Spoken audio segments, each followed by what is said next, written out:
नमस्कार साथियों, हाल ही में इजराइल की तरफ से किए गए गाजा पट्टी पर अब तक के से मतलब क्या है। 15 नवंबर जब से 15 जनवरी जब से ट्रंप के शपथ ग्रहण से पहले बाइडेन की मध्यस्थता के कारण इन दोनों के बीच सीज फायर हुआ, उस सीज फायर के दिन से लेकर अब तक यानी लगभग 1.5 महीने या 2 महीने बीत जाने के बीच में सबसे बड़े हमले की जानकारी लेने सीज फायर के दौरान इतना बड़ा हमला नहीं हुआ जिसमें 400 लोगों की जान गई हो। इजराइल ने कल यानी मंगलवार के दिन कुछ इस तरह के हमले को अंजाम दिया कि पूरा गाजा बुरी तरह दहल उठा। 400 से ज्यादा फिलिस्तीनिज़्म दुनिया भर के अंतर्राष्ट्रीय अखबारों में चल रही है। 400 से ज्यादा लोगों के मारे जाने की खबर है और सबसे इम्पोर्टेंट बात यह है कि इस समय युद्ध विराम चल रहा था। यह वो युद्ध विराम था जिसे अमेरिका ने गाजा पट्टी और इजराइल के बीच कराया था। उस गाजा पट्टी और इजराइल के बीच के युद्ध विराम में अचानक यह हमला कैसे हो गया, यह बहुत बड़ा सवाल बनकर निकल रहा है। नेतन्याहू ने क्या सीज फायर तोड़ दिया है? क्या हमास ने इनकी कुछ शर्तें मानने से इनकार कर दिया था? कौन से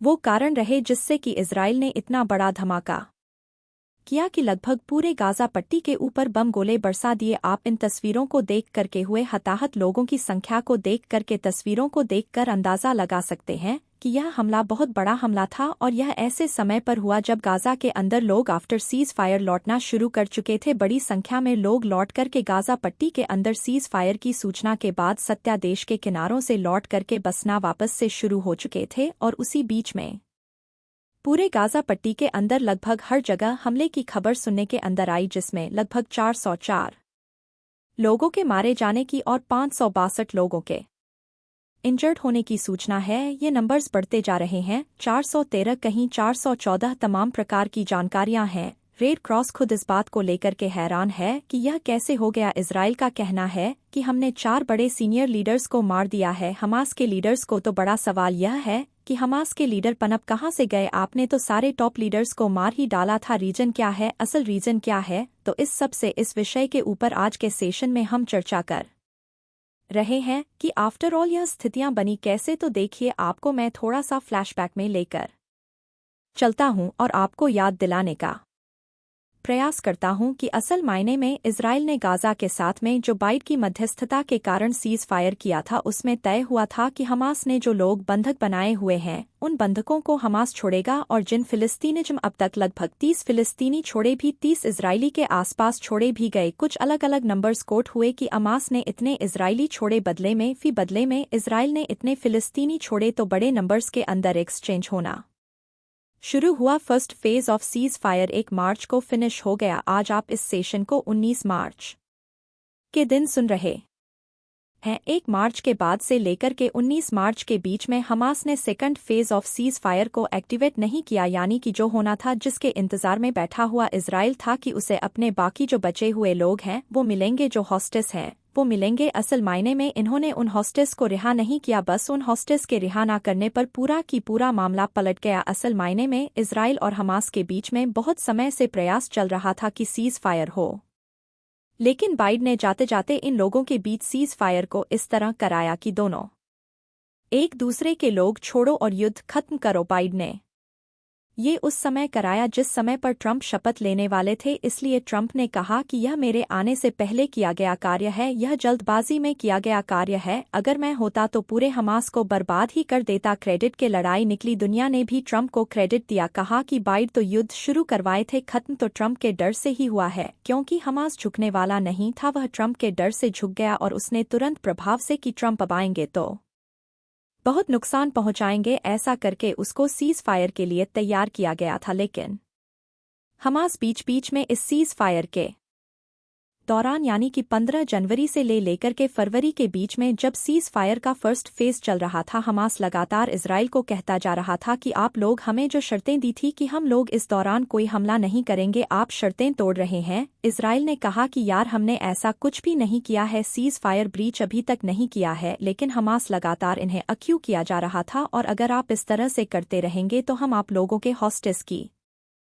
रिहाई रोक देंगे। तो हमास ने लगातार इस तरह से धमकाना इजराइल को जारी रखा। इस बीच में ट्रंप कूद पड़ते हैं और ट्रंप कहते हैं कि देखो हमास वालों, तत्काल प्रभाव से बाकी बचे जितने भी हॉस्टेस हैं उन्हें छोड़ दो, अगर उन्हें नहीं छोड़ा तो मैं नरक मचा दूंगा, ऐसा इन्होंने जानकारी दी। और हमने इसके ऊपर एक सेशन भी किया था 12 फरवरी के अराउंड। तो इसकी इनकी धमकी के बाद हमास फिर से एक्टिवेट होता है और वो बाकी बचे लोगों को फरवरी के अंदर छोड़ना शुरू करता है। इस पर भी हमने सेशन किया था जिसमें बताया था कि ट्रंप के अल्टीमेटम से हमास डर गया। अब क्या होता है कि 1 मार्च तक सारा फर्स्ट फेज खत्म हो गया, जिसमें हमास ने सीज फायर के पहले फेज में 2000 फिलिस्तीनी कैदियों के बदले लगभग 3 दर्जन बंधकों को रिहा किया। मतलब 30 से 35 लोग इजराइल के रिहा हुए थे। अभी भी 59 इजरायली हमास के कब्जे में हैं, जिनमें से आधे मृत हैं और आधे जीवित हैं, ऐसा नंबर्स पता चलते हैं। रिपोर्ट्स के माध्यम से सेकंड फेज को 1 मार्च से एक्टिवेट होना था। 1 मार्च के बाद में अब तक उन बंधकों को छोड़ा नहीं गया है। अपने 33 लोगों के बदले 2000 फिलिस्तीनिज्म उन्होंने छुड़ा लिया, लेकिन लगभग 59 बंधकों के बदले अभी तक यह लोग कुछ कर नहीं रहे हैं। इजराइल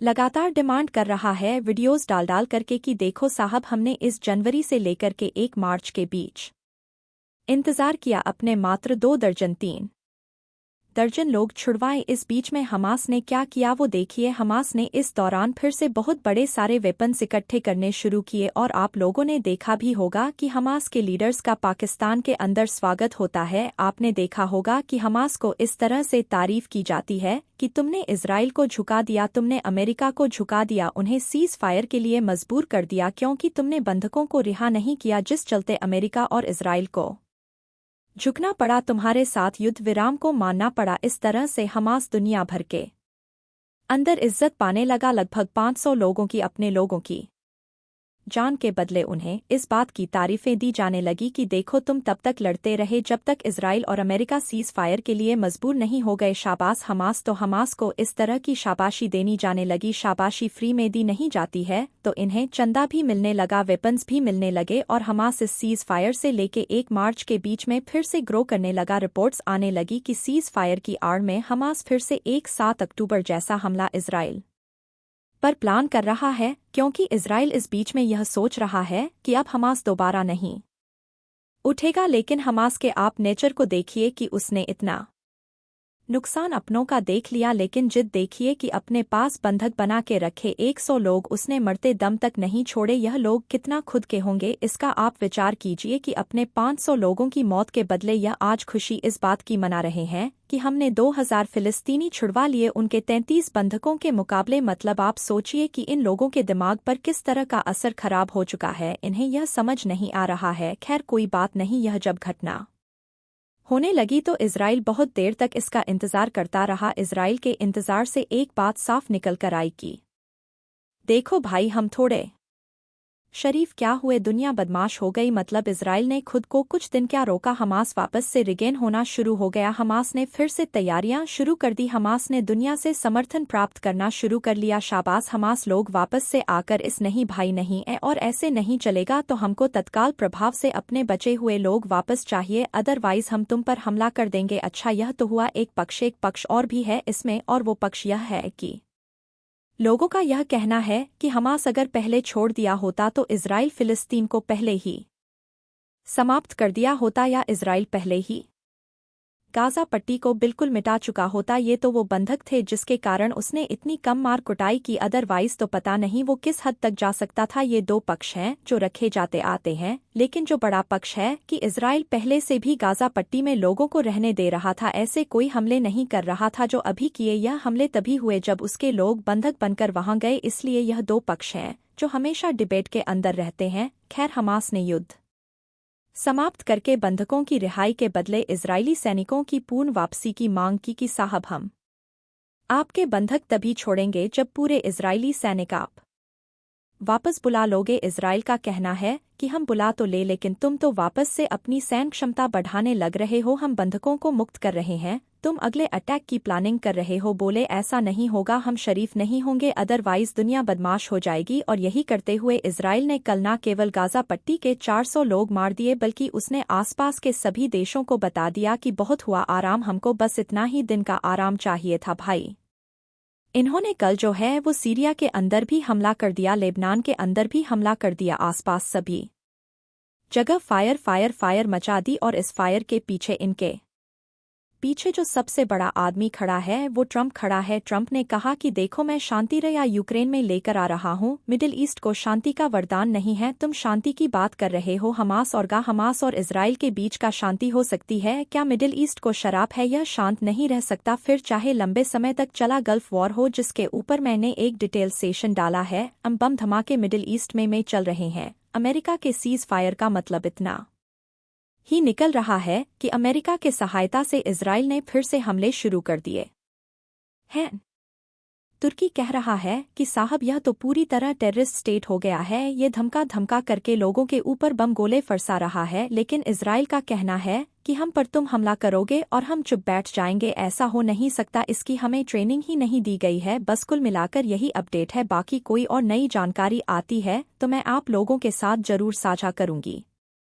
जरूर देखिएगा और अगर आपको वो पसंद आएगा तो हमें सजेस्ट कीजिएगा। हम और भी आपको अपने एप्लीकेशन से निकाल कर आपको वहां पर वीडियोस, कुछ इंटरेस्टिंग वीडियोस जिनका आप अपने व्यावहारिक जीवन में उपयोग कर पाए, वो साझा करेंगे। Thank you so much.